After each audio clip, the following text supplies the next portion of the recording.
discúlpanme por No te cualquier... preocupes. Solo que entre 45 y una hora, como siempre han sido las Ajá. presentaciones. O Y sea, después, una hora sería el máximo y luego vienen las preguntas. mira, siempre somos bien flexibles en ese sentido, pero en general las presentaciones han sido como de una hora, más o menos. Pero depende, digamos, de tu ritmo. Y después vamos a tener las preguntas y respuestas. Tú hayas visto alguna de nuestros seminarios o alguna de las Sí, presentaciones, y claro, claro. ciclo de seminarios, o sea, un ciclo de preguntas de 3 preguntas y después otra de 3 preguntas y listo. En general son muchas preguntas y uno tiene que hacer ese terrible trabajo de seleccionar porque en general son súper interesantes todas, pero bueno. Yo encantado, a mí me gustan las preguntas porque eso anima un poco el diálogo, así que no, no hay problema, lo que tú digas. Así que bueno, Sí, Sí, vamos a esperar un par de minutos porque tenemos a gente entrando y gente conectándose. sí. sí, y hay de diferentes países, por lo visto, ¿no? Parece. Sí, de hecho aquí son muy simpáticos los asistentes y ponen aquí en el chat, que no sé si tú lo puedes ver, saludos desde México, desde Jujuy, Argentina, desde Lima,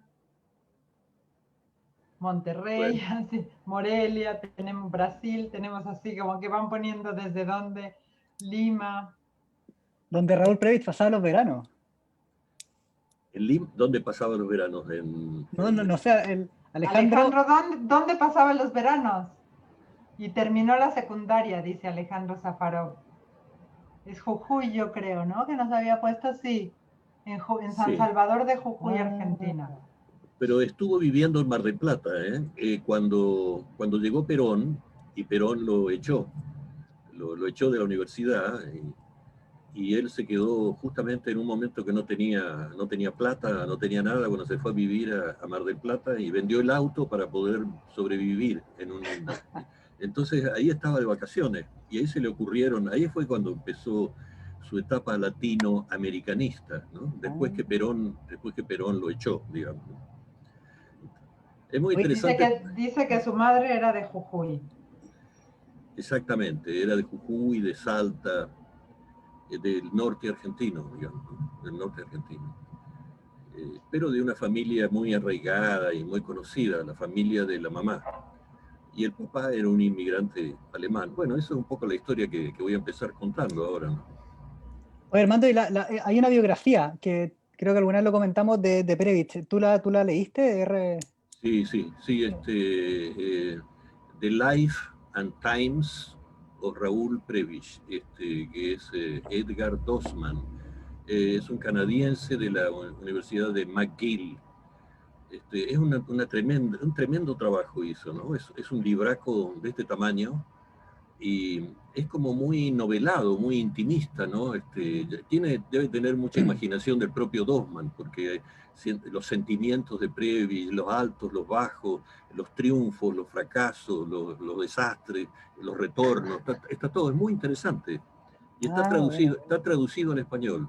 También, chuta. Sí, pero yo no lo tengo en inglés, desgraciadamente, porque lo voy a comprar en español si puedo.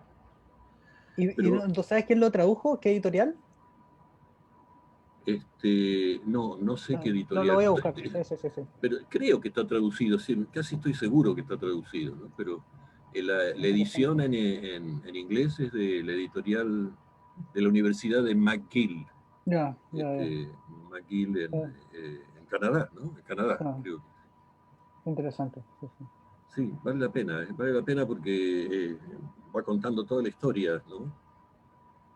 De la historia de lo que pasaba cuando Previs actuaba y como estaba metido justo en el medio de todo lo que pasaba.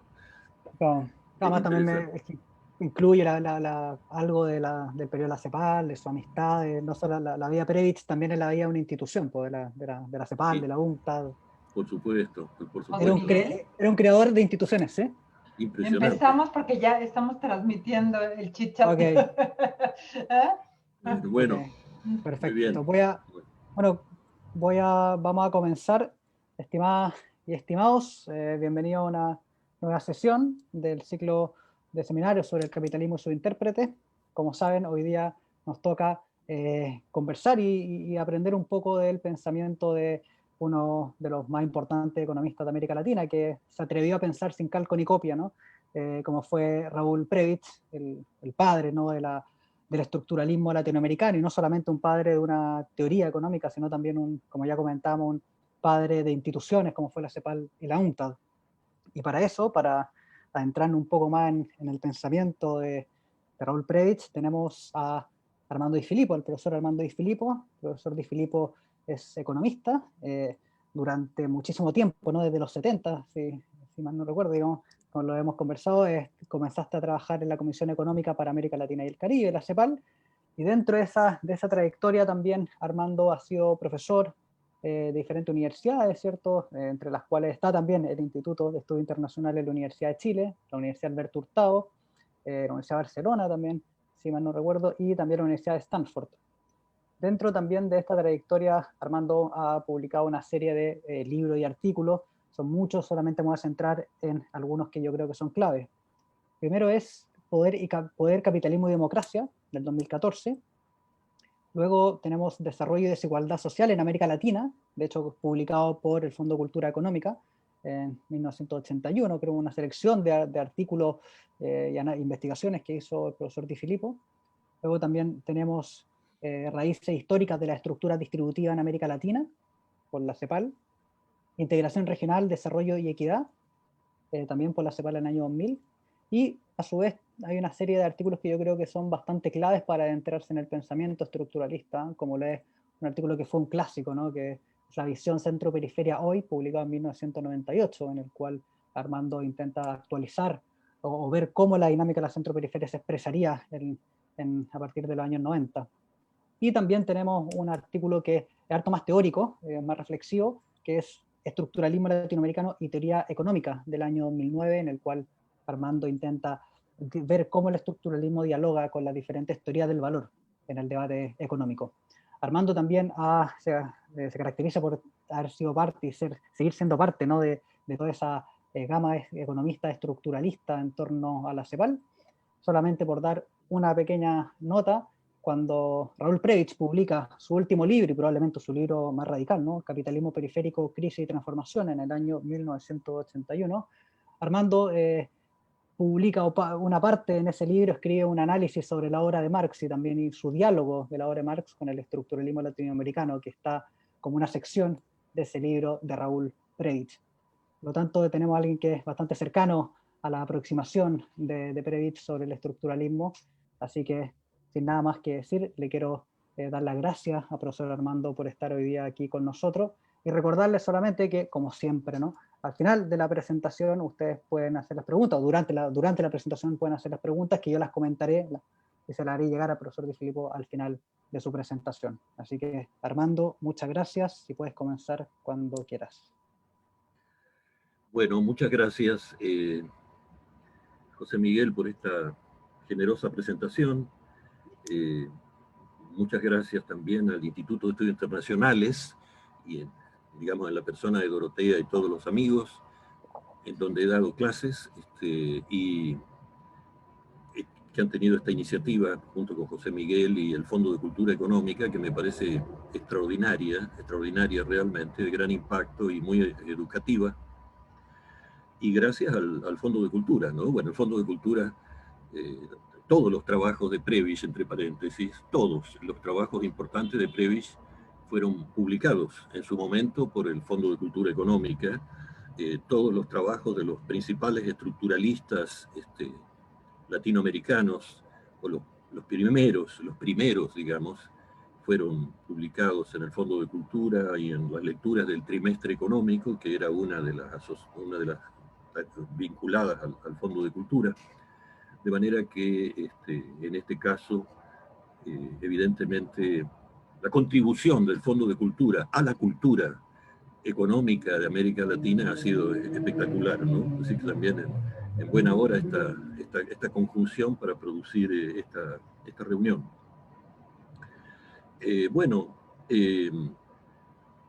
Raúl Prebisch, en los textos teóricos, digamos, sobre economía internacional, yo voy a ir leyendo las láminas en realidad y introduciendo comentarios que vengan al caso en diferentes momentos, ¿no? En los textos teóricos sobre economía internacional, siempre se reserva un apartado donde se encasilla a Prebisch, compartiendo con Hans Singer la famosa tesis sobre... Hans Singer era un funcionario e investigador de Naciones Unidas. La famosa tesis sobre el deterioro de los términos de intercambio en el comercio entre economías primario exportadoras y economías industrializadas. Pero normalmente en los cursos, digamos, de teoría del desarrollo, especialmente los más antiguos, después poco a poco se fue reconociendo más el peso y la gravitación de las ideas de Prebisch, pero normalmente eso quedaba casi empobrecido, era como una contribución reducida a poco más de una nota de pie de página. Yo creo, para entender la contribución plena de Prebisch a la economía política del desarrollo y a la teoría del desarrollo, es necesario comprender la trayectoria histórica de su vida y de la época, la trayectoria histórica de la época en que le tocó vivir y trabajar. Eso lo comprendió Edgar Dossman, el autor del libro The Life and Times of Raúl Prebisch, publicado por la editorial McGill. Edgar Dossman es un investigador canadiense, donde Dossman inserta la vida de Prebisch en la turbulenta época que le tocó vivir.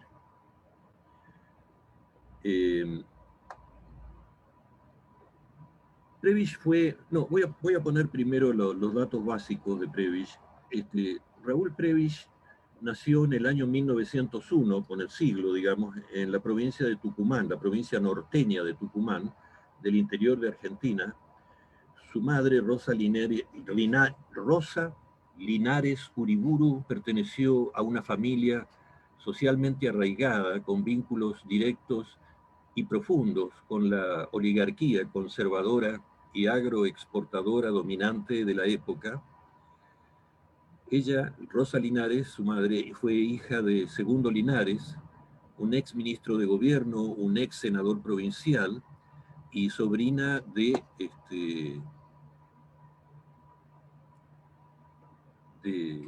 un obispo de la vecina provincia de Salta.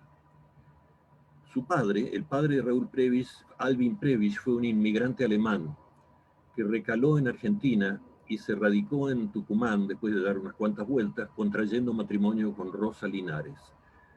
La familia Linares pasaba apuros económicos en ese momento, pero sus vínculos familiares maternos, los de Rosa Linares, le abrieron a Prebisch las puertas para su posterior ascenso político y social hacia las élites conservadoras que gobernaban el país. El que esté interesado en una biografía muy profunda y muy detallada de la vida de Prebisch puede consultar ese libro de Edgar Dossman, The Life and Times of Raúl Prebisch, 1901-1986. Creo que hay traducción española, publicada por la McGill Queen's University Press.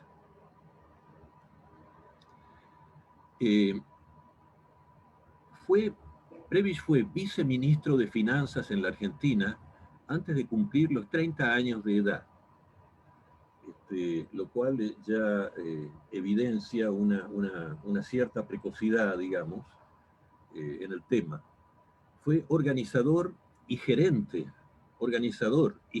del banco, gerente general del Banco Central Argentino por 8 años, a partir de la fundación del Banco Central, que no existía, en 1935. Claro que el diseño del banco y todos los rasgos más generales estuvieron fuertemente influidos por el ejemplo británico, que tenía una gravitación inmensa en ese momento en Argentina.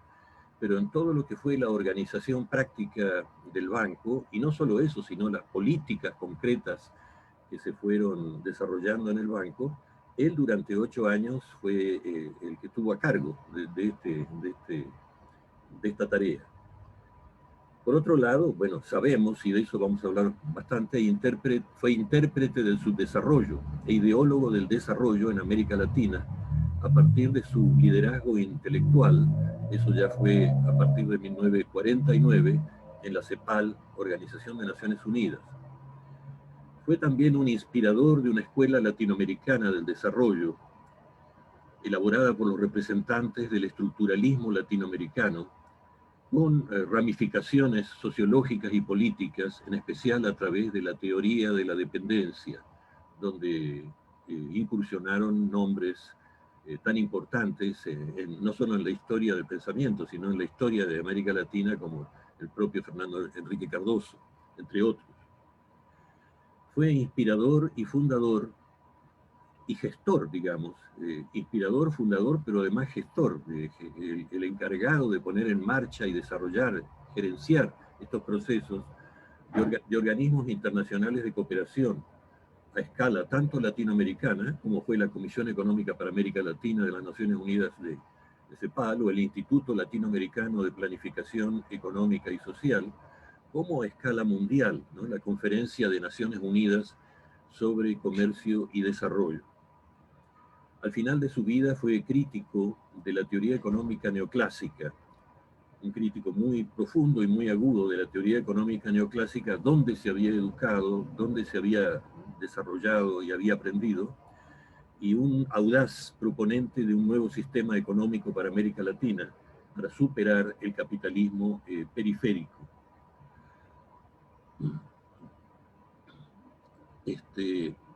Estudió economía en la Universidad de Buenos Aires, en una época donde la única teoría económica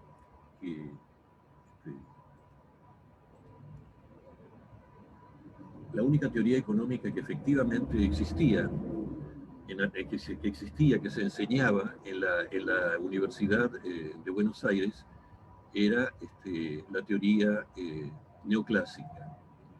Sin embargo, y de manera paralela, él incursionó en el movimiento industrialista, que ya existía en el país, el industrialismo, desde la fundación de la Unión Industrial Argentina, que ya había sido en el año 1889, había sido fundada. Bueno, por otro lado, también para hablar del ambiente universitario o del ambiente intelectual, el marxismo teórico era cultivado por élites como Federico Pinedo, cuyo nieto ha trabajado con el gobierno de Macri, o Augusto y Alejandro Bunge, antecesores o antepasados, entre otras cosas, de Mario Bunge, el epistemólogo, que por lo demás Mario Bunge fue ahijado de Raúl Prebisch, de manera que se ve que son círculos, ¿no? Círculos relativamente reducidos y relativamente elitarios en esa época, ¿no? Estamos hablando en este momento de 1920, ¿no? De cuando Prebisch estudiaba. Varios de estas élites, como los mencionados, tanto Federico Pinedo y los hermanos Bunge, eran socialistas. Claro, era un partido socialista sui generis, ¿no? En realidad más bien socialdemócrata, como el caso de Alfredo Palacios, que no era muy elitario, pero era extraordinariamente popular y que desarrolló una serie de iniciativas legislativas como diputado y senador a favor de los pobres o a favor de lo que podemos llamar una socialdemocracia, ¿no? La seguridad social, la protección social de las mujeres, etc. Ese era el socialismo argentino, que por lo demás aceptaba el libre cambio internacional. Era un socialismo que era librecambista, y además incluía episodios pintorescos como duelos caballerescos a pistola o a sable para saldar ofensas. Digo eso para ubicarse en el momento histórico, que eran los años 20. Quiso afiliarse al Partido Socialista, envió un ensayo a la revista del partido, pero el artículo fue rechazado por el presidente del Partido Socialista en ese momento en Argentina. Prebisch rompió su postulación antes de presentarlo. La influencia industrialista de Prebisch se produjo a través de la figura de Alejandro Bunge. Alejandro Bunge, entre 1880 y 1943 vivió, perteneció a una influyente familia germano-belga, alemán-belga, que fundó la corporación multinacional Bunge y Born, que todavía existe y es la más importante exportadora cerealera de aquellos tiempos, hoy no lo sé. Fue profesor y también protector, se puede decir, de Raúl Prebisch en la Universidad de Buenos Aires, y Alejandro Bunge constituyó sin lugar a dudas la principal influencia formativa en las orientaciones industrialistas y proteccionistas posteriores de Prebisch. Bunge en realidad tenía ya en su visión del proceso industrial una serie de ideas que luego desarrolló a escala latinoamericana Prebisch cuando llegó a la CEPAL. Defendió la diversificación de la producción de las materias primas, defendió el desarrollo de la industria manufacturera, Bunge, ¿no? Fomentó el rol del mercado interno, la exportación de manufacturas locales, nacionales, a través de la protección arancelaria. Su influencia sobre las ideas de Prebisch fue indudable e intensa. A través de las enseñanzas de Alejandro Bunge, Prebisch se familiarizó con las ideas de Federico List. Alejandro Bunge hacía unas tertulias dominicales a donde concurría toda una élite de libre pensadores, y eran semanales los domingos, y la idea de Prebisch era salir a dar un paseo ese día, y cuando llegaba la hora de la tertulia, incorporarse a la tertulia y escuchar. Era joven todavía y escuchaba a los opinantes que hablaban sobre estas temáticas, y ahí, a través de Alejandro Bunge, se familiarizó sin duda con las ideas de Friedrich List, aunque no sé si...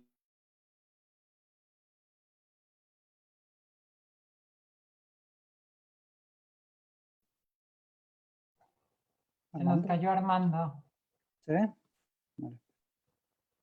Sí. Porque tú no lo oyes, ¿no? No. ¿Tú tienes tu WhatsApp? Sí, lo voy a llamar. Porque aparentemente él no creo que se haya dado cuenta todavía. Porque no está desconectado. Sí, lo estoy No, llamando. en este momento nadie tiene audio. Ok, lo estoy llamando. Dejó de oírse, se nos cayó el panelista. Un poco de paciencia, por favor. Armando. Hola, hola. Te nos caíste. Ajá. Hay que volver a subir el PowerPoint. ¿Ustedes me escuchan? Sí, te escuchamos. Ahora sí, pero no te escuchamos. La última lámina desde el principio ya no escuchamos. Entonces, ¿qué Tienes que hago? volver a compartir. Ya. Gracias a todos por su buena onda en el chat.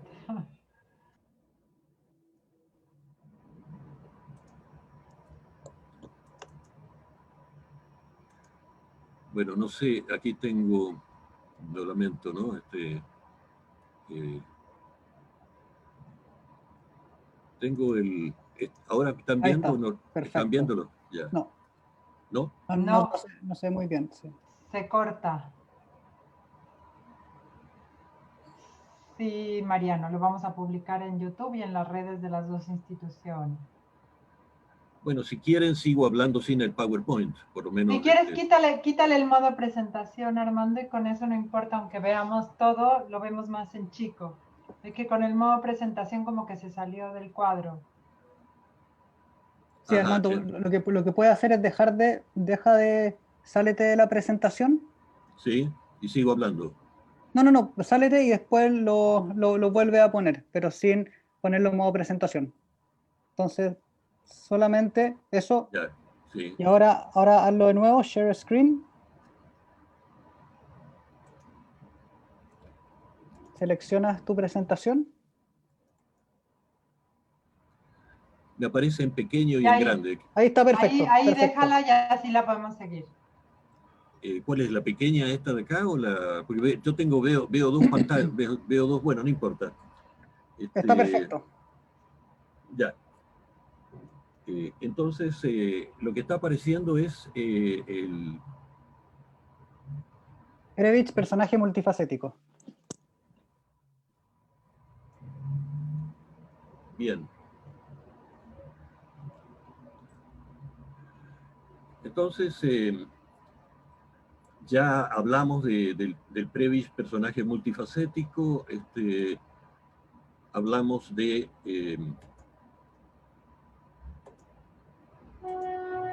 los rasgos biográficos básicos, hablamos de su nacimiento en Tucumán y su vida original, digamos, en Tucumán, economía en la Universidad de Buenos Aires, su vinculación con la sociedad rural argentina. ¿Ustedes ven el cuadro? ¿Ven el cuadro o no? ¿Lo están viendo? ¿O no lo ven? Sí, sí, lo vemos. Sí, lo vemos bien.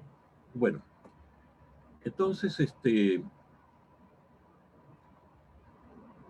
fue respetado intelectualmente y evidentemente su posición era de compromiso con la, digamos, la aristocracia terrateniente agroexportadora de Argentina. Sus vínculos eran con todas estas élites y él se autodenominaba liberal, absolutamente, ¿no es cierto? A ver, acá me parece que lo veo mejor. Bueno,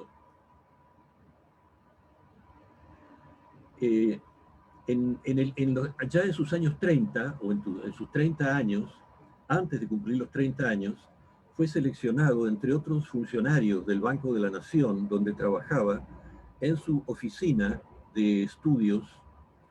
Él trabajaba como funcionario en el Banco Nación y fue nombrado directamente viceministro de Finanzas en el gobierno de facto del presidente Uriburu, presidente general que había derrocado al ídolo popular del radicalismo, Hipólito Yrigoyen. Como ya señalé, existía un lejano, no sé si lo señalé, existía un parentesco entre el dictador Uriburu y la familia de la madre de Prebisch, ¿no?, que era Rosa Prebisch de Uriburu. Pero fueron sus antecedentes y virtudes como investigador los que primaron en ese nombramiento de subsecretario.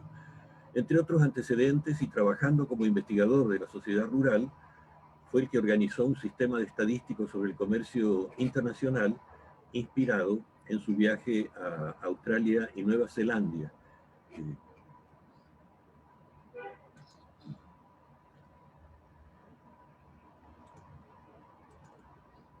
Bueno,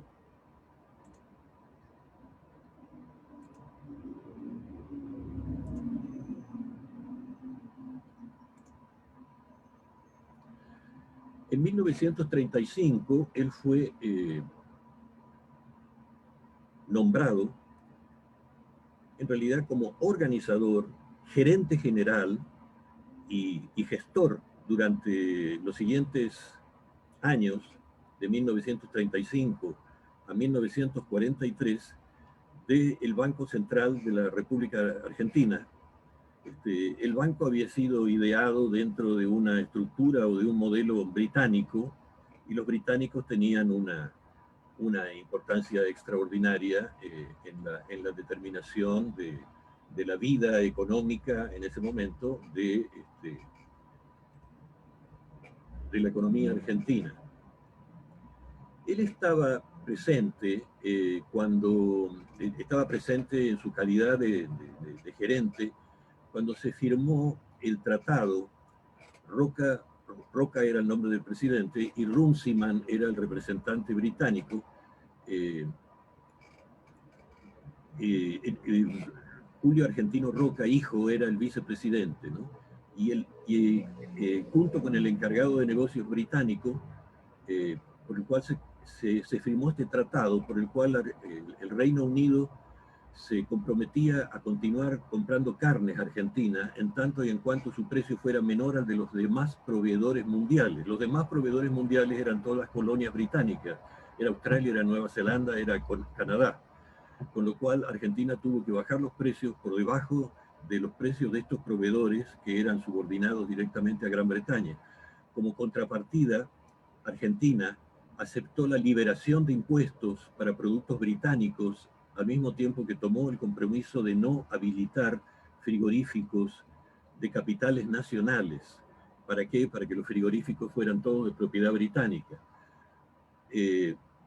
Entonces, frente a este tipo de concesiones extraordinarias que se hicieron en ese momento, hubo una reacción iracunda del nacionalismo argentino y la imagen de Prebisch quedó bastante deteriorada. Y en realidad, fue una época tremenda porque lo que se llamó el debate de las carnes, bueno, dio lugar a una cantidad de peripecias con suicidio de un famoso legislador, Lisandro de la Torre, el asesinato de otro legislador en la Cámara, durante el debate de las carnes. El debate de las carnes era el debate de esta vinculación entre Argentina con el Imperio Británico. Entonces, todo este tipo de situaciones extraordinariamente turbulentas, recuérdense ustedes de que estábamos en 1900, a partir de 1930 había sido no solo había sido la crisis mundial, la extraordinaria recesión, y era muy difícil hacer las exportaciones, ¿no? Entonces, Prebisch, en una de sus declaraciones, que yo copié textualmente, ante las críticas nacionalistas, dijo: sigo estimando y puedo demostrarle a cualquiera que el acuerdo era lo único que se podía hacer para la exportación de la carne argentina, que era el único producto que podía realmente equilibrar el presupuesto fiscal frente al desastre de la recesión mundial. No fue un acuerdo dinámico, fue un acuerdo defensivo que tuvimos que firmar en un mundo económico internacional que se contraía. Si bien Prebisch no era el que tenía poder de decisión, porque era un subsecretario, pero como presidente del Banco Central, en ese momento, sí tuvo una responsabilidad evidente en todos estos procesos. Todo esto lo cuento porque da una idea de una extraordinaria transformación que sufrió Prebisch en su manera de ver y en su manera de pensar. Bueno, en el año 1943, cuando llegó el movimiento peronista, y en el año 1945, cuando ya estaba instalado Juan Perón, se produjo una situación muy especial, porque mirando la historia de ambos, tanto Perón como Prebisch eran industrialistas, tanto Perón como Prebisch eran proteccionistas, tanto Perón como Prebisch eran integracionistas, ¿no? Perón firmó acuerdos de integración en esa época con Chile, con Brasil, de manera que tenían una serie de puntos en común, pero evidentemente Prebisch no congeniaba con el dogmatismo, con el personalismo, con el estilo demagógico, con el culto a la personalidad que imponía Perón. Y cuando estaba dando sus cátedras, prácticamente se le ordenó que explicara en la universidad el plan quinquenal peronista, cosa que él se negó a hacer y renunció. Renunció, por supuesto, a eso, y renunció también a su posición en el Banco Central, donde había estado. Y bueno, y ahí es donde se produce un periodo relativamente de receso en la historia de Raúl Prebisch, que es cuando no tiene un trabajo específico y tiene mucho tiempo para meditar, ¿no? Para pensar. Ahora, ya desde la época de Alejandro Bunge, Prebisch se había ido alejando de la visión liberal. Y evidentemente, como político, se le ha reprochado muchísimo, a veces se dice un poco humorísticamente que Prebisch es como Dr. Jekyll y Mr. Hyde, porque cuando llega a la Argentina se encuentra generalmente con un peronismo furibundo y fanático que lo acusa de las traiciones más terribles, y cuando vuelve a América Latina es el campeón del desarrollo. Lo cuento esto con toda franqueza porque me parece importante para el que pueda querer conocer la biografía de Prebisch, ver estas dos facetas, ¿no? Estas dos facetas de Prebisch.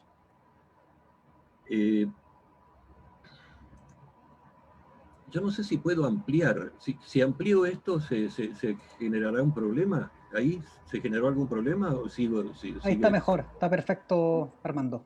Sí, ahí está mejor y así en Facebook se ve mejor porque también nos estaban pidiendo que se agrandara un poco. Bueno, entonces,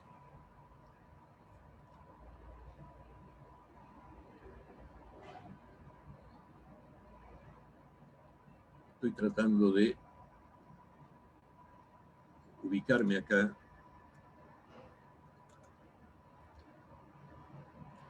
Bueno, en el periodo 1943-1948, y Prebisch había nacido en 1901, así que va acompañando, ya Prebisch tenía entre 43 y 48 años, va acompañando el siglo, digamos. Había sido profesor de la universidad, había sido un poco coercionado para hacer la propaganda del plan peronista, se había negado, por lo tanto había perdido su posición allí, había quedado sin trabajo. Fue un momento entre 1943 y 1948, un momento de pausa, de reflexión, y es posible que ahí, bueno, ahí entonces recibió muchas invitaciones del Banco Central de México, de varios bancos centrales, porque había sido banquero central, y ahí viajó mucho por América Latina en ese periodo, 1943-1948, y yo creo que ahí se interiorizó, se latinoamericanizó.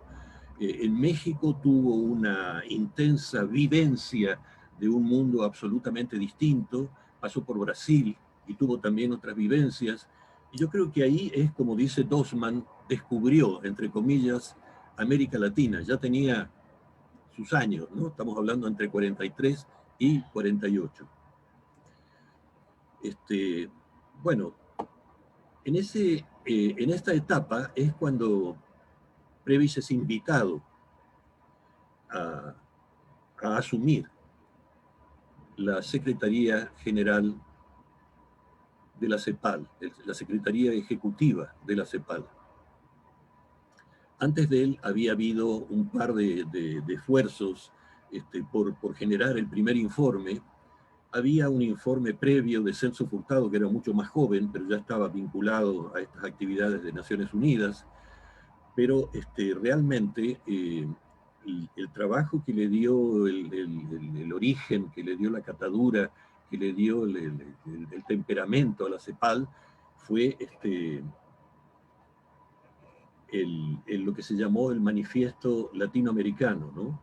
Es un ensayo fundamental, el desarrollo latinoamericano y algunos de sus principales problemas, escrito en 1948, fue publicado como la introducción al primer estudio económico de América Latina, cuando ya Prebisch había sido nombrado secretario ejecutivo de la Comisión Económica para América Latina de las Naciones Unidas. Y yo diría, creo que no exagero demasiado, que la profundización de las tesis presentadas en ese documento fue el hilo conductor en el planteamiento de la mayoría de las ideas fuerzas promovidas por la CEPAL durante los siguientes 25 años. Es decir, no es que siempre se repitiera lo mismo, pero de ahí surgieron lo que podían ser las líneas conductoras fundamentales de todo lo que fue el planteamiento de CEPAL. De ahí que Albert Hirschman, el economista, bueno, alemán, también del desarrollo, que luego ocupó un cargo académico en la Universidad de Harvard, si no me equivoco, lo denominara a este ensayo, a este artículo, el Manifiesto Latinoamericano, supongo que haciendo una asociación con algún otro manifiesto revolucionario del pasado. Entre otros temas, el manifiesto planteaba, primero, la noción del sistema centro-periferia de relaciones internacionales, ¿no? Esta noción del sistema centro-periferia, en realidad cuando Prebisch lo planteó más moderadamente dentro del ámbito de la CEPAL, se refería al centro cíclico principal, el centro, no al centro hegemónico con el cual luego se desarrolló mucho de las vinculaciones de poder y de dominación. Ahí él hablaba técnicamente del sistema centro-periferia como un centro cíclico principal que en el proceso de exportaciones, en los auges y en las digamos, en las alzas y las bajas del proceso cíclico, tenían una repercusión sobre las regiones periféricas que estaban muy subordinadas a los ritmos del centro cíclico principal, fuera Gran Bretaña o fuera Estados Unidos. Entonces, así empieza la noción del sistema centro-periferia, que luego se profundiza, se enriquece y se plantea de una manera mucho más amplia. También otro punto del manifiesto es la crítica a la vigente división internacional del trabajo, al libre cambio y a la concepción ricardiana del comercio y del mercado mundial. Otro punto que trata Prebisch en este trabajo son los desequilibrios de las economías periféricas en materia de empleo y de comercio exterior. O sea que se mete, digamos, ¿no?, en esto, y especialmente lo que fue el estudio económico de América Latina para 1949, cuya introducción fue este manifiesto. Prebisch desarrolla allí tres situaciones particulares del subdesarrollo latinoamericano: el caso argentino para las exportaciones de productos primarios agropecuarios, el caso mexicano para las exportaciones de productos mineros, y también el caso de las actividades tropicales de exportación. Genera así ya de entrada una cierta tipología que luego iba a ser muy profundizada por la corriente estructuralista que expandió estas ideas. La teoría de los ciclos en el comercio entre centro y periferia, de la cual ya hablé un poco, y la industrialización. La industrialización es la gran recomendación, ¿no es cierto? La industrialización como política superadora de las limitaciones periféricas, y ahí, en realidad, Prebisch nunca escribió tratados académicos, nunca puso citas de pie de página, y por lo tanto es muy difícil saber, pero escribía extraordinariamente bien, con una prosa clarísima, una prosa clarísima y profunda, para cualquiera que lo lea, no hace falta hacerle publicidad, y sin duda, en todo el tema de la industrialización hay una herencia muy grande de su maestro Alejandro Bunge, y por intermedio de él, de las ideas de Federico List, que según cuenta su biógrafo, eran uno de los factores que se discutían en las tertulias de Alejandro Bunge.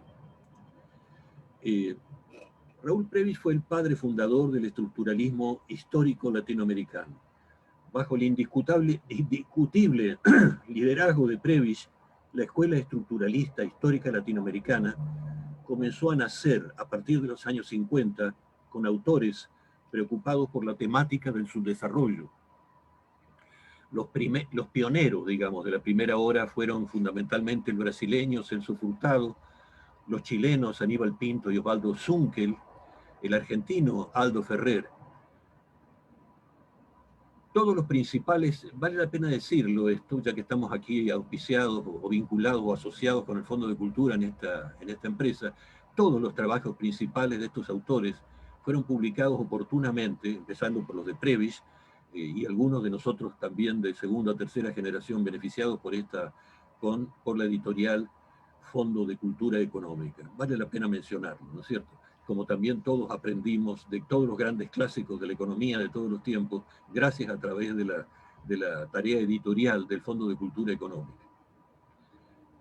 La corriente estructuralista creció intelectualmente al alero de Cepal y adoptó un método que terminó llamándose histórico-estructural para profundizar en la comprensión del subdesarrollo latinoamericano.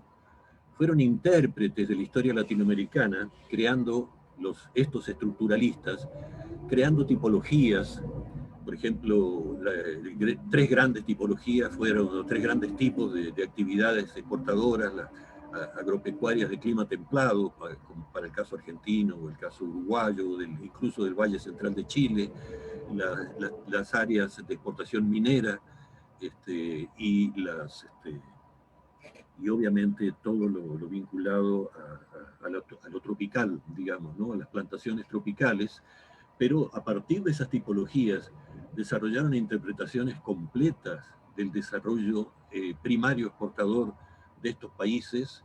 El caso de Celso Furtado, por ejemplo, con la formación económica de Brasil, es un clásico, es un trabajo extraordinario de historia, y ahí entra toda la historia de las migraciones brasileñas, del proceso de la esclavitud, en fin, fueron verdaderas contribuciones. Yo quiero resaltar eso, porque la corriente estructuralista, en primer lugar, no fue una mera repetición de lo que había dicho Prebisch, porque Prebisch no fue tan historiador. En realidad Prebisch partió de una perspectiva histórico-estructural, pero él personalmente no fue un historiador. Fueron mucho más intérpretes de la historia y mucho más profundos estudiosos de la historia. Osvaldo Zunkel, que desarrolló la economía latinoamericana, su desarrollo y el desarrollo latinoamericano, el trabajo de Furtado, de formación económica de Brasil. Todos los que quieren conocer un poco la evolución del pensamiento latinoamericano deberían considerar estos clásicos: Aníbal Pinto, un caso de desarrollo frustrado, Aldo Ferrer, la economía argentina, como trabajos que merecen ser leídos, porque fueron grandes interpretaciones de la historia y de la estructura en este periodo histórico, ¿no? Y realmente todavía hoy es redituable tratar de leerlos, y son citados evidentemente en sus respectivos países, ¿no? Una, entre comillas, degustación, porque no se puede entrar. La verdad es que hablar de Prebisch es hablar de una producción intelectual muy amplia. Los que les interesa entrar a fondo, cosa que no se puede hacer en este momento, ya me queda poco tiempo, los que les interesa entrar a fondo deberían ver la compilación de Adolfo Gurrieri, la obra de Prebisch en la CEPAL, o debería ir al repositorio de CEPAL, donde hay un depósito de todas las obras principales de Prebisch, donde se pueden ver a texto completo en el repositorio de CEPAL todas las obras y de todos estos estructuralistas que he estado mencionando.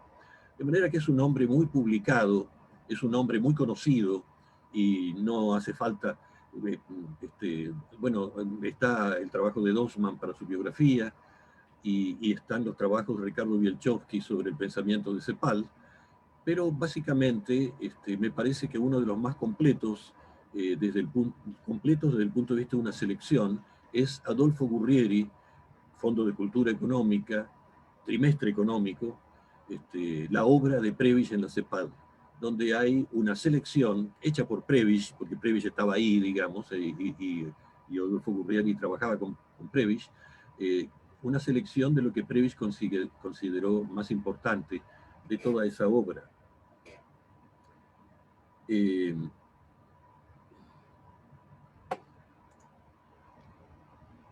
Antes yo quisiera hacer una breve referencia en los años 60.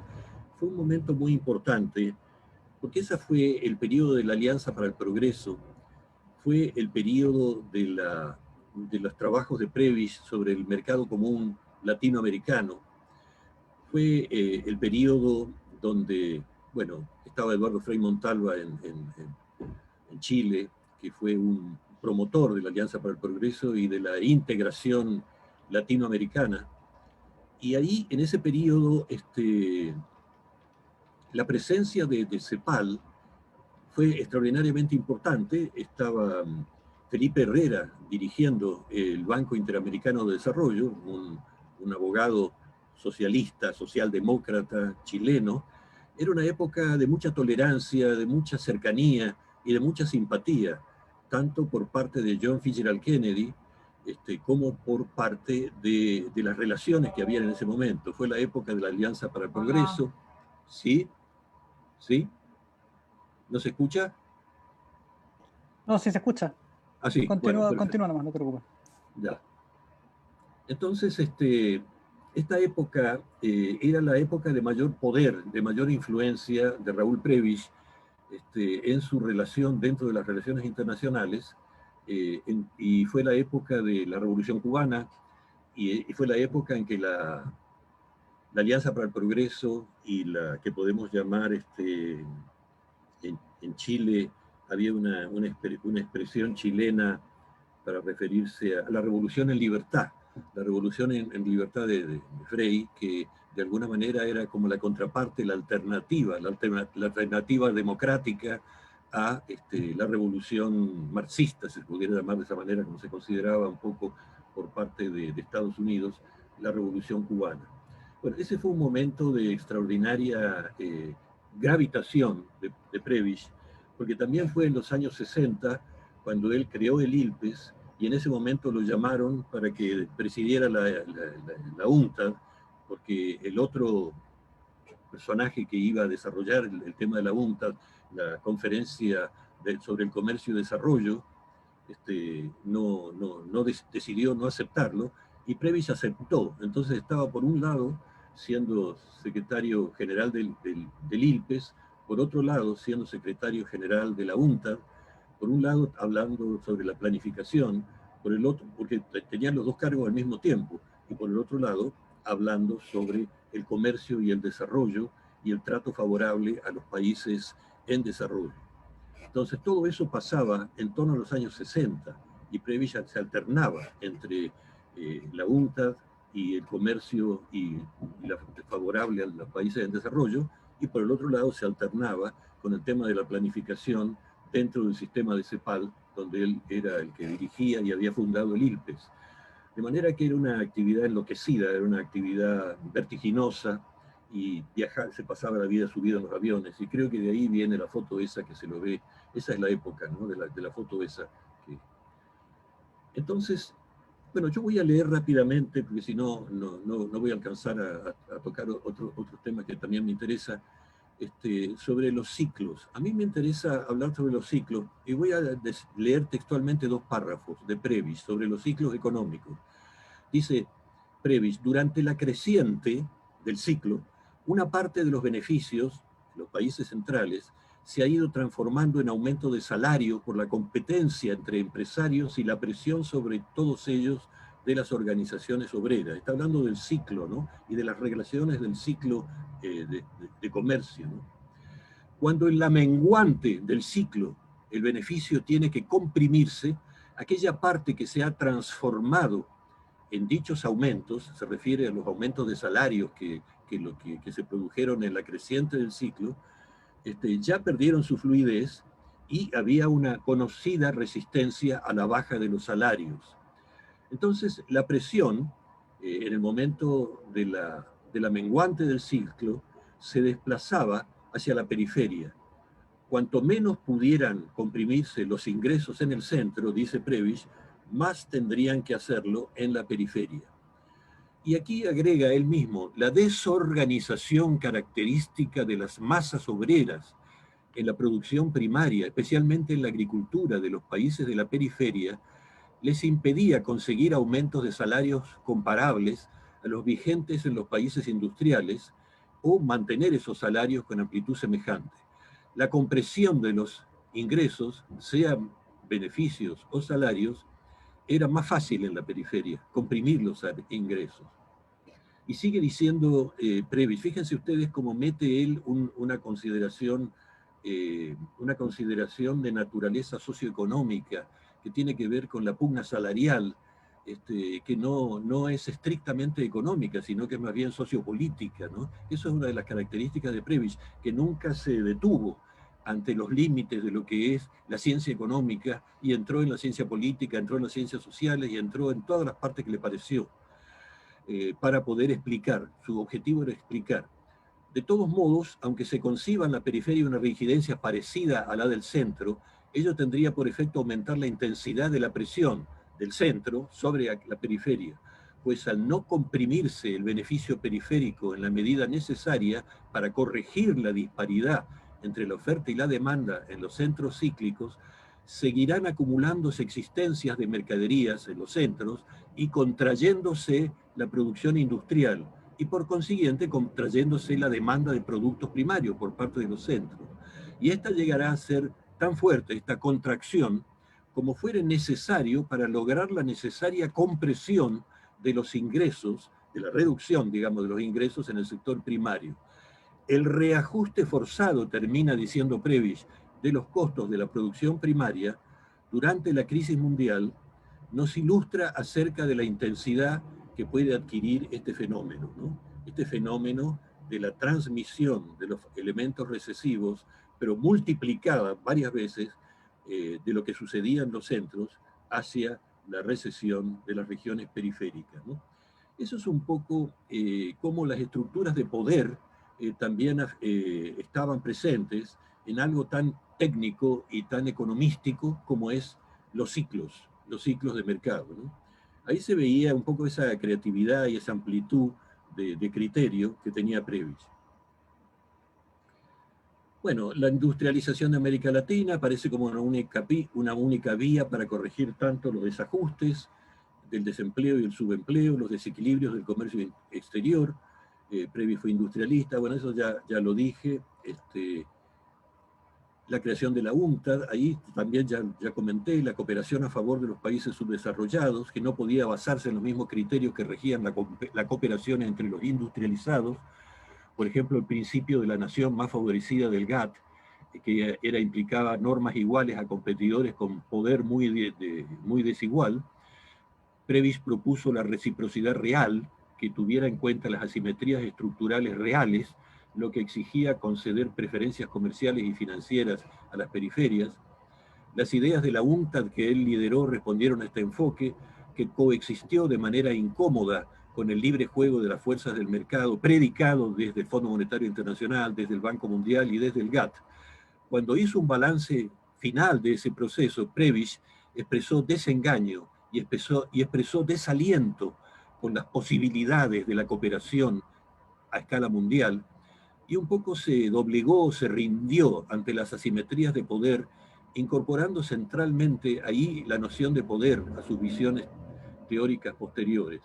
Pero en realidad la noción de poder estuvo presente en Prebisch ya desde sus primeros trabajos. En 1960, justamente, entre otras cosas, durante toda esta época, que era una explosión de creatividad y de actividad febril de Prebisch por todos lados, en la UNCTAD, en el ILPES, escribió un libro sobre transformación y desarrollo, la gran tarea de América Latina, ¿no? Y en ese libro, Transformación y Desarrollo, en la última parte de ese libro, que es relacionado con, se llama Más allá de la teoría económica, él ya plantea el tema del poder, plantea francamente el tema del poder en América Latina, y ya empieza con las tipologías que luego desarrolló en su último libro, ¿no? El poder fiscal, el poder estatal, el poder social, el poder económico, el poder burocrático, el poder militar.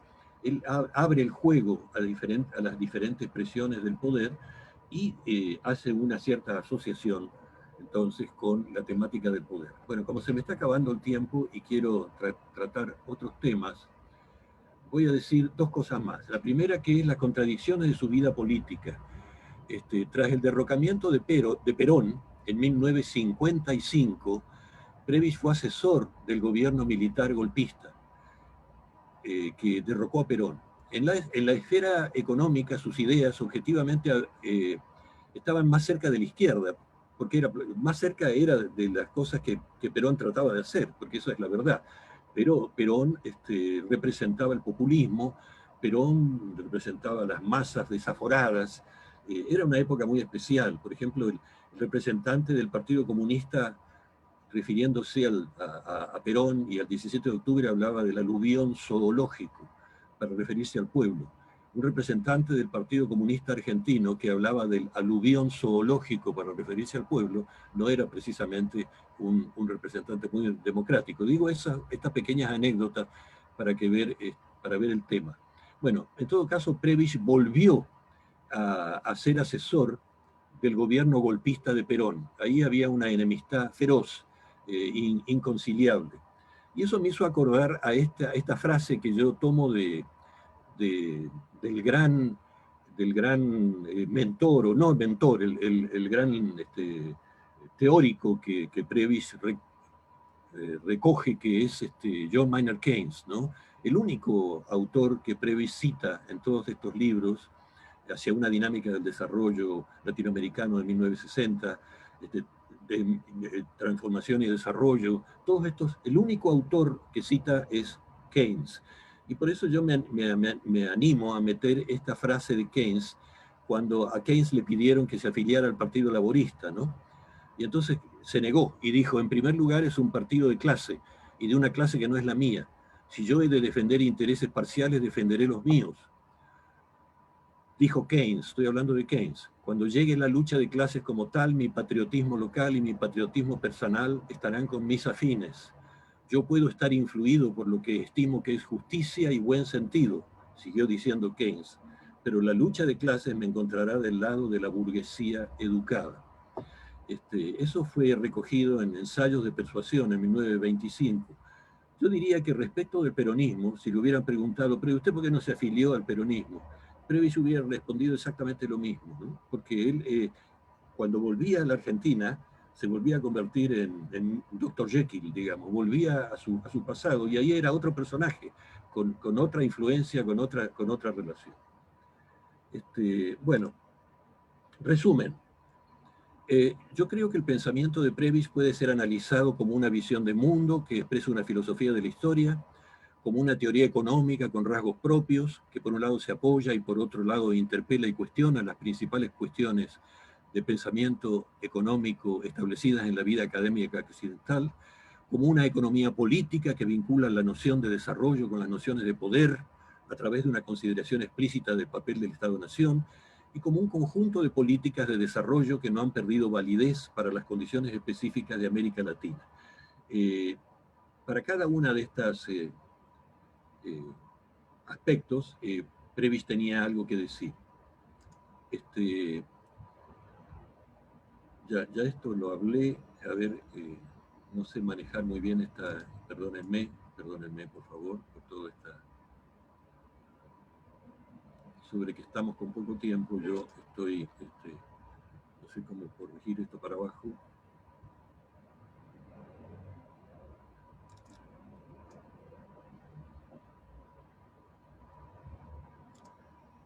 Bueno, su visión del mundo y de la historia. Creo que en 5 minutos ya estaría terminando. Prebisch era un firme creyente en la noción de progreso, ¿no? Que un poco esa idea de que el mundo va de lo menos a lo más, que va de situaciones peores a situaciones mejores. La filosofía del progreso, yo creo que Prebisch era un creyente en la filosofía del progreso y en particular en la noción de progreso técnico. Porque para Prebisch el progreso técnico era la causa última que movía al sistema capitalista. Si hay un hilo conductor que atraviesa todo el pensamiento, todos los libros, todos los ensayos de Prebisch, es el progreso técnico, ¿no?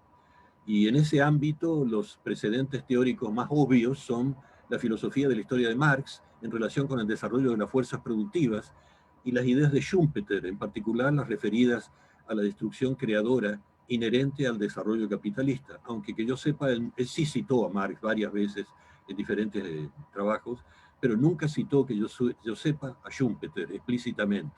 Pero evidentemente, buenas partes de su noción del excedente, el excedente para Prebisch se acerca mucho a la noción de ganancia de Schumpeter, y por lo tanto, lo haya citado o no lo haya citado, no hay duda que hay una convergencia entre las ideas de Schumpeter, especialmente en todo lo que tenga que ver con el tema de la ganancia, y las ideas de Prebisch.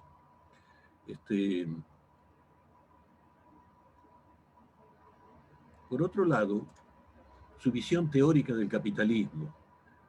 Aquí yo doy mi opinión, que es un poco superficial, pero bueno, elucubró la noción de excedente. La noción de excedente de Prebisch, que desarrolló en su último libro, Capitalismo Periférico, Crisis y Transformación, no se identifica con la marxista, y mucho menos se identifica con otras nociones del lenguaje de la teoría económica, como las nociones marshallianas neoclásicas del excedente del consumidor o del excedente del productor. El desarrollo de las fuerzas productivas fue una noción esencial en el caso de Marx, y eso yo creo que es algo que está presente en la noción de progreso técnico, ¿no? La noción, sin embargo, la noción teórica de excedente de Marx, o la noción de plusvalía de Marx, se funda en la noción de explotación de la fuerza de trabajo, y en su teorización del capital, lo que genera la plusvalía, lo que genera el excedente, es un tema de la explotación, no es un tema del incremento de la productividad. Mientras que para Prebisch, la noción de excedente, sin duda, expresa lo que los economistas suelen llamar ganancias de productividad, digamos, ¿no? La expansión del poder productivo del trabajo humano genera ganancias de productividad. Y esas ganancias de productividad son los que Prebisch llama excedente, y son derivadas de la introducción del progreso técnico. Y ahí él es absolutamente consecuente con una idea que atraviesa toda su obra desde el comienzo hasta el fin. Introducción de progreso técnico, desarrollo económico como ganancia de productividad. Y ahí es donde se asemeja al enfoque de Schumpeter en su teoría del desenvolvimiento económico, la del Fondo Cultura, que corresponde al año veintitanto, no del Fondo de Cultura, sino del trabajo de Schumpeter, uno de sus primeros trabajos extraordinarios, que fue la teoría del desenvolvimiento económico de Schumpeter. Pero Prebisch, más que microeconómicamente, como parece ser un poco, no, también Schumpeter habla de las oleadas, ¿no? El capitalismo, socialismo, democracia, habla de las oleadas de progreso técnico y de los ciclos, ¿no? Pero Prebisch enlaza esta idea con la idea macroeconómica keynesiana de la demanda efectiva y desarrolla toda una teoría del excedente que es imposible de ser presentada, ni siquiera rozada en este caso, ¿no? Pero que es la temática macroeconómica de la teoría del excedente. Y a partir de esa teoría del excedente, en la última parte del libro, Prebisch se refiere a su propuesta sobre la socialización del excedente. En realidad, él habló de socialización del excedente y después le sugirieron a Aníbal Pinto, el secretario ejecutivo, que la palabra socialización era muy dura y finalmente aceptó sacar socialización y puso uso social del excedente. Yo recuerdo esos diálogos, que era más suave. Hablar de uso social del excedente era más abierto, más suave. Socialización pegaba muy fuerte para un libro que iba a ser publicado bajo los auspicios de CEPAL y bajo la introducción del secretario ejecutivo de CEPAL. Sacó la palabra socialización y puso la palabra uso social del excedente, pero aclaró que el enfoque de él era una combinación del liberalismo y socialismo, ¿no es cierto? Y que la parte del liberalismo eran los derechos humanos y toda la visión que él siempre respetó de la democracia, de los derechos humanos, de la Declaración Universal de los Derechos Humanos de Naciones Unidas, y por el otro lado, esa noción de socialismo, que también yo creo que le viene de cuando presentó y luego rompió su postulación a la revista del Partido Socialista en 1920 y tanto en Argentina. Creo que la economía política, entendiendo por economía política algo distinto a teoría económica y algo distinto a la visión de mundo, se puede articular en torno a la noción de poder, la economía política de Prebisch, y en torno a la tipología de poderes que elaboró en el último libro, que ya había sido esbozado de sus primeras reflexiones, transformación y desarrollo. Bueno, transformación y desarrollo está la noción de poder, pero con todas las letras, está el tema de la estructura social con todas las letras, y la manera como él trata de tipologizar el tema del poder, que luego profundiza en su último libro, Transformación y Desarrollo, ¿no es cierto? Allí Prebisch distingue entre las nociones de poder social, de poder político, de poder sindical, de poder económico, y en algunas subtipologías de poder, tales como el poder burocrático y el poder militar. Y entonces, de alguna manera, todos estos poderes modelan la estructura social, pero siempre sobre la base del impulso inicial que viene del poder productivo, del progreso técnico, que en el caso de América Latina es importado desde los centros. Entonces está ese poder productivo, primero, ese poder productivo va remodelando la estructura social, y al remodelar la estructura social va cambiando en América Latina las posiciones de poder de las partes contratantes. Y yo creo que ahí hay en el fondo una teoría de los precios, no sé si una teoría del valor, pero por lo menos hay una teoría de los precios donde no es el mercado que se autorregula de acuerdo con algún mecanismo automático, sino que es el trasfondo de la estructura de la sociedad y todos los manejos, tejes y manejes del poder que están detrás del mercado, los que van configurando y van determinando la estructura del poder y el funcionamiento del Estado. El Estado está metido en la economía política de Prebisch, el Estado es un actor protagónico permanente de la estructura económica. En ese sentido, Prebisch busca una transformación sistémica del capitalismo, proponiendo esta mezcla de socialismo y capitalismo a través de lo que él llamó la socialización del excedente, de una manera que evoca las ideas de Keynes sobre socialización de las inversiones, hecha en el capítulo 24 de la teoría general de Keynes, y también, por lo que me enteré gracias a Andrés Solimano, debo confesarlo, que Minsky también penetró en esta idea de la socialización de las inversiones, ¿no? Esa socialización de las inversiones de Prebisch, de Keynes y de Minsky. Finalmente está lo que podemos llamar la utopía de Prebisch, que era precisamente, llega tan lejos en el fenómeno político, es más bien, yo diría que es débil, porque está mal desarrollado en Prebisch, ya estaba Prebisch con 80 años de edad y creo que no pudo desarrollarlo en profundidad, de lo que él llama el régimen constitucional del excedente. Está pensando en una gran transformación, en una constitución política donde quede establecido un régimen constitucional del excedente, entendiendo de nuevo por excedente fundamentalmente las ganancias de productividad, sobre todo de las grandes empresas. Yo lo llamo una utopía porque realmente hoy por hoy esas grandes corporaciones transnacionales, imagínense ustedes aceptando un régimen constitucional del excedente, sería casi absurdo, ridículo. Pero Prebisch lo planteó audazmente y lo dejó planteado en su último libro. Bueno, finalmente las políticas de desarrollo para América Latina son las políticas orientadas, ya lo dije, a la industrialización como eje del poder productivo sobre el cual asentar el desarrollo latinoamericano.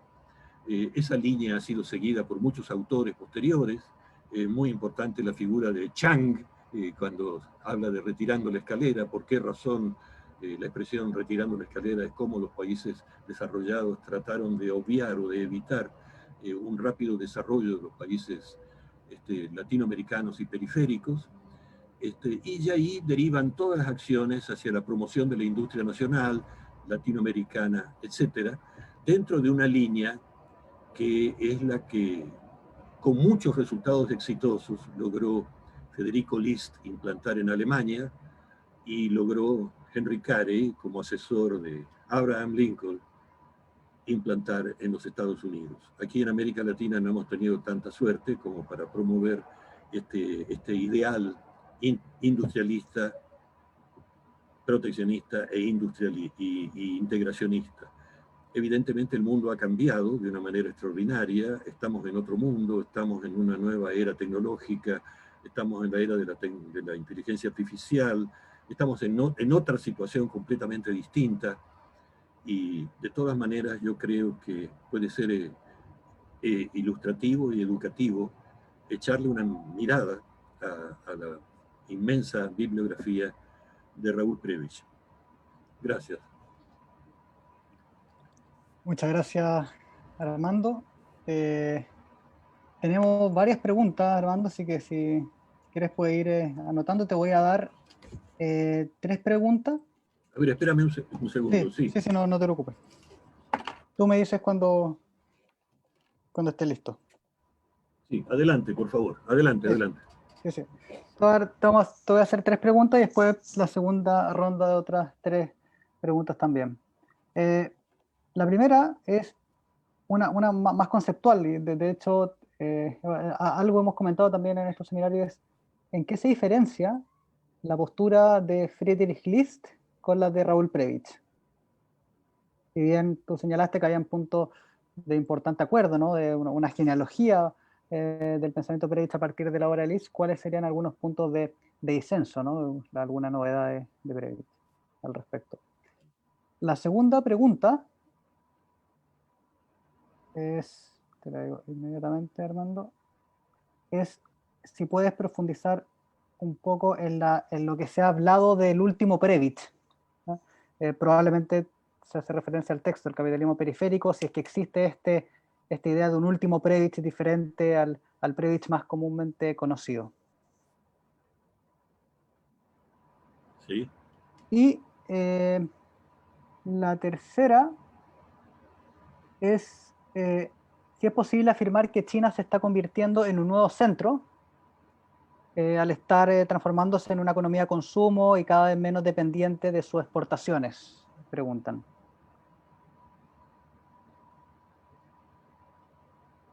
Esas serían las tres, Armando. Bueno, gracias. Mira, yo creo que en realidad List y Prebisch eran muy respetuosos del contexto histórico, ¿no es cierto? Y entonces el contexto histórico era evidentemente muy distinto. List pensaba y escribía en el siglo XIX, en 1850, 1800, y lo que pensaba básicamente era en un país que era Alemania, digamos, ¿no? que estaba formado por unos 20 principados, todos pequeños, y lo que logra List, desde luego, con el canciller Bismarck, es la reunión de estos principados a través de la Unión Aduanera, y a partir de ahí formar una verdadera alianza que dio lugar al nacimiento de una gran nación que fue Alemania. Y bueno, desde ese punto de vista, yo creo que la posición de List fue más nacionalista, y ahí hay analogías, porque también muchos han hablado de un nacionalismo latinoamericano, de una patria grande, especialmente por el lado de los movimientos de izquierda.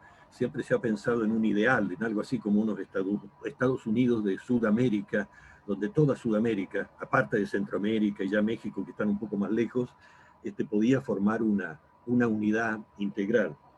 Entonces, evidentemente, pero por lo demás, List era un hombre que yo diría, bueno, muy nacionalista, muy nacionalista, pero políticamente moderado respecto de lo que era la estructura social alemana, ¿no? Interna.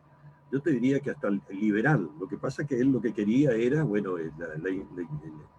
tener un desarrollo alemán que fuera equivalente al desarrollo de los países británicos, de Gran Bretaña fundamentalmente, y desde ese punto de vista, yo diría que conceptualmente, básicamente, no hay tanta diferencia, y ahí Prebisch, sin duda, encuentra una fuente de inspiración. Pero Prebisch formaba parte de las Naciones Unidas, que a veces se olvida.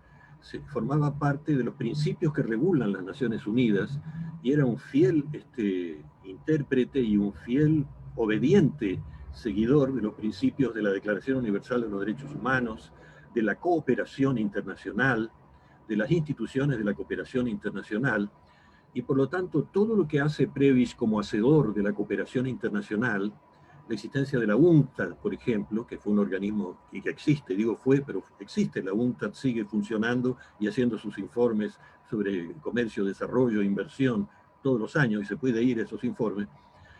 Tuvo él, en cierta forma, una proyección mundial, pero la proyección mundial era porque era un agente de Naciones Unidas, y la proyección mundial era porque era otro momento histórico, ¿no? El momento de la instalación de Naciones Unidas. En eso yo creo que se diferencia List y Prebisch, en esta proyección mundial de las ideas de Prebisch, favorecido por ese gran altoparlante que era Naciones Unidas, y esa capacidad que tuvo de actuar en muchos campos al mismo tiempo. El último Prebisch, ¿cómo fue? Contestando la segunda pregunta, yo creo que el último Prebisch entró mucho que ya había entrado por lo demás, en lo que él llamó la sociedad privilegiada de consumo, y hizo un análisis de la acumulación de capital absolutamente necesaria, un capital que él quería que fuera un capital reproductivo y no consultivo, entendiendo por capital reproductivo un capital destinado esencialmente a aumentar la productividad media de la sociedad, y esa era lo que él llamaba la acumulación de capital reproductivo, mientras que el capital consultivo era el de la sociedad privilegiada de consumo, que a imagen y semejanza de los centros generaba un inmediatismo redistributivo. Esto del inmediatismo redistributivo, expresión de Prebisch, que está en Transformación y Desarrollo y en otros lugares, ahí es donde se ve sus diferencias con el populismo, y por lo tanto probablemente sus diferencias con lo que fueron todos los movimientos populistas, así llamados populistas, del año 2000 en adelante, todos los movimientos populistas del 2000 al 2010. Ahí había un movimiento que él hubiera llamado de inmediatismo redistributivista o redistributivo, y eso hubiera sido a lo mejor considerado por otros críticos de ese movimiento. Estoy pensando en América Latina entre el 2000 y el 2010, 2012, ¿no es cierto? Y todos los gobiernos que hubo en ese momento, ¿no?, que fueron llamados populistas. Ahí hubo también, a mi juicio, un inmediatismo redistributivo, en el sentido de que mientras logró el auge de los altos precios de los productos primarios, entonces todo andaba muy bien, pero no cuando eso pasó. Entonces, el último Prebisch le da mucha importancia a la acumulación de capital. El último Prebisch ataca frontalmente el consumismo, la sociedad privilegiada de consumo, la imitación acrítica de lo que está pasando, y también toma conciencia de las tecnologías de la información, de la comunicación y del conocimiento, y del impacto tremendo que deriva de la mediática, de la televisión, y muy anticipadamente, especialmente ya en el año 70, es decir, hace medio siglo, se refiere al impacto mediático, y cómo ese impacto mediático cambia la conciencia de la gente y la sumerge en un consumismo inmediatista para el cual no está preparada productivamente la región latinoamericana. Y por último, si se puede afirmar que China es un nuevo centro, yo creo que sí, pero yo haría una distinción entre que China posee el poder productivo y el poder de mercado, pero hay un poder cultural, que tiene que ver con las tecnologías de la información, de la comunicación y del conocimiento, cuya creatividad se dio en California, se dio cerca de Stanford, no me acuerdo, hay un lugar específico cerca de California, donde se generaron prácticamente todas las grandes tecnologías de la información, de la comunicación y del conocimiento. Entonces, China está penetrando a toda velocidad en todos esos niveles, ¿no es cierto? Pero hasta que todos aprendamos chino mandarín, va a tener que seguir usando el idioma inglés. Y el idioma inglés tiene una gravitación y una profundidad cultural extraordinaria. Y estamos todos metidos en eso y yo creo que va a pasar mucho tiempo, de manera que ahí lo cultural es estructural. Lo cultural es estructural, y no basta con tener un aparato productivo extraordinario, no basta con tener un aparato militar extraordinario como ya lo está teniendo China, pero para ser un centro mundial, en el mismo sentido en que lo fue Inglaterra o en el mismo sentido en que lo fue Estados Unidos, le está faltando a China un sustrato cultural que pudiera comunicar a todas las regiones de América Latina, aunque lo está intentando, ¿no? Lo está intentando. Y yo creo que sí, que es un centro, pero en el sentido más bien estrecho de la economía. Se está convirtiendo en un centro y va a ser el centro productivo. Pero yo creo que hay que ver cómo se articula China dentro de un orden multipolar esperemos que sea un orden multipolar, si es que Estados Unidos recupera un poco a través de Biden una actitud más,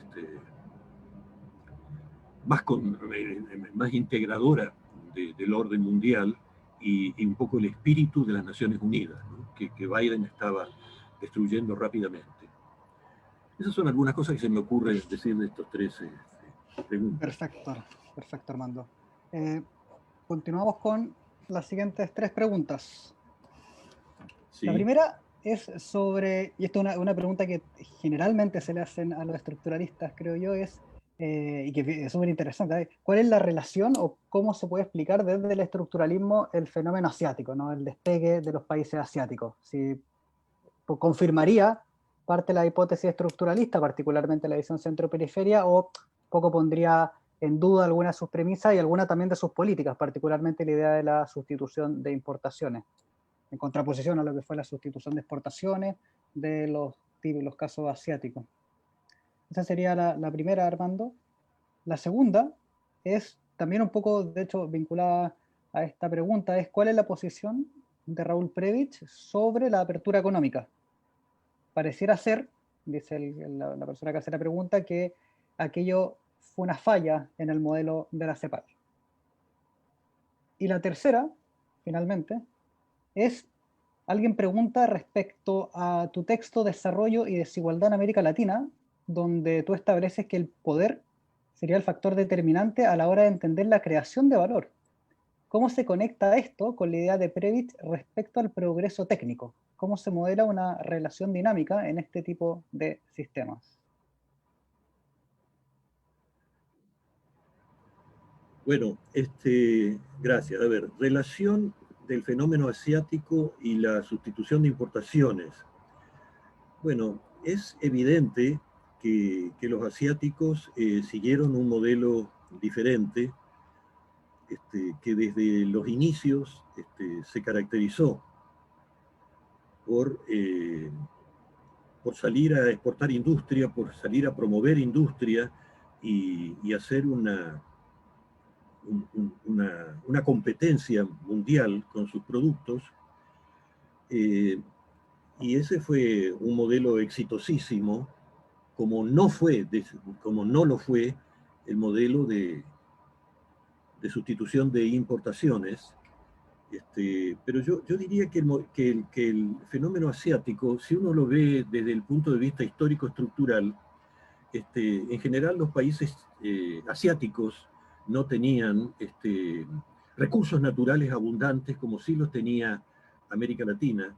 No habían tenido una historia de 400 años de exportaciones de agrícolas, mineras, tropicales, etcétera, como sí los tuvo América Latina. Y esos 400 años de historia en América Latina ya habían modelado desde la fase colonial una cierta estructura de la producción orientada a la exportación de productos básicos o productos primarios. Y eso se consolidó y se ratificó después en el siglo XIX, ya con los británicos, y por lo tanto le era muy difícil salirse probablemente a América Latina de eso. Además, creo, y esta es mi opinión personal, que había una mentalidad muy rentista en los productores latinoamericanos, y era muy rentística toda la visión del desarrollo, y por lo tanto mucho más gestada y generada, vinculada a la renta de la tierra, vinculada a la renta de las minas, y con poca capacidad de iniciativa industrial, con poca capacidad de capacidad de progreso técnico, etc. Y por lo tanto, bueno, Prebisch empezó con la sustitución de importaciones para tratar de desarrollar una industria, pero para desarrollar una industria se necesitaba tener una clase empresaria con iniciativa. Y yo creo que desgraciadamente en América Latina adolecía de esa clase empresaria, mientras que los chinos se lanzaron y lograron en un momento histórico muy distinto, porque en China estamos hablando ya de 1980, de 1990, y ahí ya estaban los chinos en Stanford estudiando, era otro momento histórico. pero no hay duda que tomada en abstracto, la estrategia de sustitución de importaciones tuvo sus limitaciones. Y el mismo Prebisch dijo que se había exagerado y absolutizado una idea que él había desarrollado al fin de la Segunda Guerra Mundial, cuando todavía no se había desarrollado la apertura del comercio, no existía el GATT, no existía el libre comercio, etcétera, y que después hubo que hacer eso.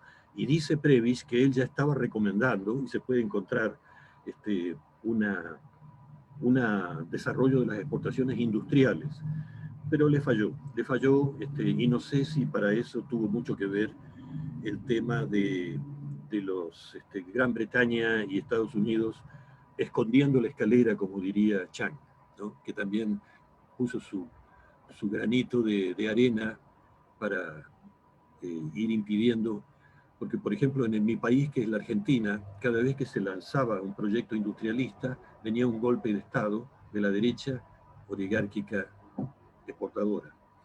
Entonces, yo creo que el fenómeno asiático es extraordinario, es importantísimo, y el mundo es antes y después del fenómeno asiático, no solo por China, pero sí fundamentalmente por China. Por otro lado, la posición de Prebisch, bueno, la contesté también, porque Prebisch reivindica que él no era un proteccionista absoluto y que se puede rastrear en los años 70 y en los años 80, muchas veces recomendaciones para promover la exportación de manufacturas. Pero de nuevo nos enfrentamos con una cierta carencia de ese espíritu empresarial, o esa capacidad de generar progreso técnico que parecería estar un poco en el espíritu alemán. Bueno, justamente los alemanes hablan mucho del espíritu, ¿no? Del espíritu del capitalismo. Bueno, yo creo que uno de los elementos del espíritu del capitalismo fue la inventiva, la capacidad de generar progreso técnico, de generar poder productivo. Y eso en América Latina me parece que no hubo en la medida suficiente. Y después, respecto de mi libro Desarrollo y Desigualdad en América Latina, me olvidé cuál era la pregunta que había Sí, en sí. desarrollo. Sí, dice que en ese texto establece que el poder sería un factor determinante a la hora de entender la creación de valor. ¿Cómo se conecta esta idea con la idea de Prebisch respecto al progreso técnico? Bueno, yo creo que ahí hay dos elementos, ¿no? Yo diría que hay una secuencia, ¿no? Una secuencia que es una secuencia de poderes, una secuencia causal de poderes, que está el poder productivo derivado del progreso técnico. Y ese no lo tenemos en América Latina, no lo hemos tenido en América Latina, y por ahora no veo que lo tengamos en América Latina. Y por lo tanto, en todo momento, nosotros somos importadores de ese progreso técnico, o a lo sumo cultores de algún aspecto muy marginal del progreso técnico. Pero el progreso técnico sigue llegando, por ahora, del mundo anglosajón, a través de la tecnología de la información, de la comunicación y del conocimiento, y del mundo asiático que se ha incorporado. Entonces está ese poder. Y ese poder productivo es el que determina el poder de mercado, y ahí hay cambios en la estructura social. Y esos cambios en la estructura social, derivados de la introducción de progreso técnico, repercuten en la manera como opera el Estado. Y el Estado es un instrumento de poder. Por ejemplo, en mi país, para no meterme en los países de los demás, el hecho de que hubo un cambio con el gobierno por ejemplo, de Macri, significó un tremendo cambio en toda la estructura de los mercados argentinos, en la estructura de los precios, en la estructura de los salarios, y todo eso era un fenómeno de poder. Entonces, un poco una idea, pero esa es una idea mía, que yo no la he visto en Prebisch, es que hay una teoría del poder, donde el poder es una expresión, perdón, el valor, es una teoría del valor, donde el valor económico es una expresión de las posiciones de poder de las partes contratantes. Y esa teoría del valor es la que determina los precios. Y si se quiere sacar el valor y se quiere sacar el tema del poder, De todas maneras, la teoría de los precios de los estructuralistas está muy vinculada con el comportamiento del Estado. Y por lo tanto, la estructura de precios, la estructura de los mercados, depende en un grado muy importante, de ahí la expresión economía política, donde el Estado es un determinante de las estructuras de poder y de las estructuras de mercado, lo que no significa que no exista el Estado, el mercado, digo. Prebisch decía que el mercado era esencial, que el mercado era imprescindible, que el mercado era insustituible, pero que el mercado era una expresión. No se le podía pedir al mercado aspectos que tienen que ver con la vida social y aspectos que tienen que ver con la vida política, ¿no? Y yo entonces creo que más allá de las teorías abstractas del poder, como el poder entendido, perdón, más allá de las teorías abstractas del valor, como el valor entendido como el tiempo de trabajo necesario para producir, no sirven, con todo respeto que me merece la larga alcurnia de la teoría clásica y marxista de las teorías del valor. Y también pienso que las teorías utilitaristas que tienen que ver con la utilidad marginal, menos todavía sirven para explicar los precios relativos pero todo eso son afirmaciones que yo estoy lanzando de una manera grosera, nada más que para contestar una pregunta, pero que exigen, evidentemente, análisis más detallados. Pero yo creo que es el poder, es la estructura, es el poder de la estructura social el que, por detrás de los mercados, determina los precios. Eso sería más o menos. Perfecto. Armando, te queríamos, en todo caso, dar las gracias. Hay muchos, digamos, comentarios y uno puede alargarse toda la tarde conversando estos temas de valor, centro-periferia, teoría del desarrollo, etcétera. Pero queríamos, digamos, cerrar dándote las gracias y dándole las gracias a todos ustedes por estar hoy día con nosotros. Así que, Armando, muchas gracias y esperamos seguir conversando estos temas en un futuro próximo. Cómo no, con mucho gusto. Y saludos también a Dorotea. Saludos. Muchas gracias, Armando. Tienes muchas felicitaciones en el chat y muchos agradecimientos. Y nos piden si es posible compartir tu PowerPoint. Por supuesto. Y ojalá yo lo pudiera tener también. No sé, bueno, queda puesto. Ah, el PowerPoint, sí, claro. Ningún problema, con mucho gusto. Para eso lo hice. Sí, la grabación te la vamos a mandar, pero queda en nuestra página y en la página del Fondo de Cultura Económica y en el YouTube de ambos. Bueno, muchas gracias, Dorotea, y muchas gracias, José Miguel. Gracias, Un abrazo, Armando. Armando. Muy bien. Buenas noches. Nos vemos.